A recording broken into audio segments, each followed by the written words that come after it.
এই যে দেখো, ঠিক আছে, এই যে ওইখান দিয়ে যাওয়া না একটু অসুবিধে হয়ে যেত, তাই না? বুঝতে পারছো তো বন্ধুরা? তো সেই জন্য এইখানটা দিয়ে একটুখানি রাস্তা বানালাম ওই পাশে যাওয়ার, একটু গাছগুলোকে এদিক ওদিক সরিয়ে। ভালো হয়েছে না বলো? দেখো কি ভালো লাগছে।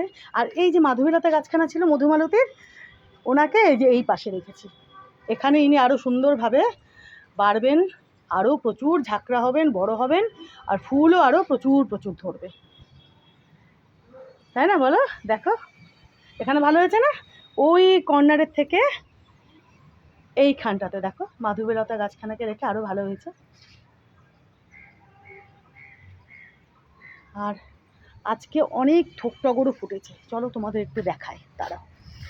এই যে দেখো বন্ধুরা, দেখেছো কত থোক টগর ফুটেছে? দেখো আজকে বড় বড়, এই যে দেখো বরকা বরকা, দেখেছো কি বিশাল বিশাল। এখানে দেখো, এই যে দেখো ইনি রয়েছেন মাঝখানে, এই যে দেখো, দেখেছো? এই যে দেখো ইনি মাঝখানে রয়েছেন, কত বড় সাইজ দেখো বন্ধুরা, দেখেছো? এনাকে এনাকে আচ্ছা এই পাশে দেখো, এই যে এনাকে দেখো, দেখেছো?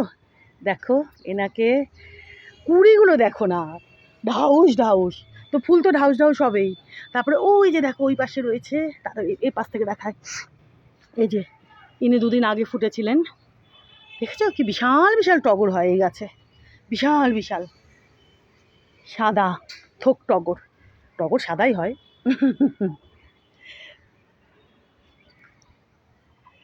সব হলুদ হলুদ পাতাগুলো সব ফেললাম। গাছটা তো এখন অনেক বড় হয়ে গেছে না, আমাকে ওপরের ওই হলুদ পাতা যেগুলো থাকে সেগুলো ফেলার জন্য এখন চেয়ার নিয়ে আসতে হয়, বুঝেছো? ওই টঙে আর আমার হাত যায় না এখন।